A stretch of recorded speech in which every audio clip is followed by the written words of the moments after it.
itong bagong taon at yung iba naman ay yata na mas pinili na lamang na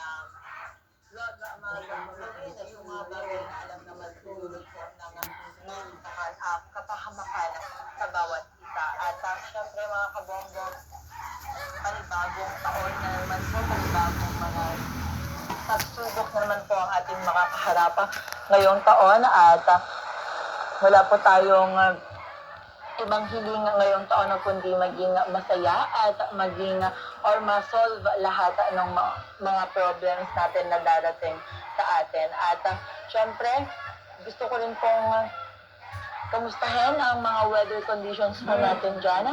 Kasi po dito po sa lungsod ng Kawayan ay kulimlim at malamig ho ang klima ng panahon. At kung ganun din po sa inyo mga kabombo ay tiyak masarap pong magsabaw sa ngayon, na lalo na yung mga handa natin na may sabaw kagabi, lalo yung mga bulalo, yung mga naghanda ho ng bulalo, yung mga karne na baboy na may sabaw. Masarap po siyang maglutin ngayon ng mga kabombo. At kung may mga handa po kayong ganyan, pwede nyo naman po i-comment section.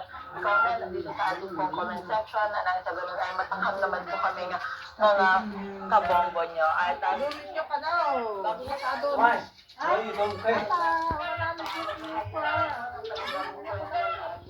I will tell to mama if you eat the choco again. Ito, si Makulit. You eat a lot already. Kulit ka na bata. Ha?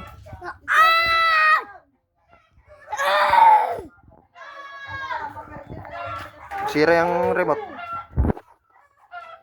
Are you angry? Oh. The remote. When you live in the just plug the remote. Don't bring it anywhere, okay? I'll bring it here. Oh, it's poison. Don't bring.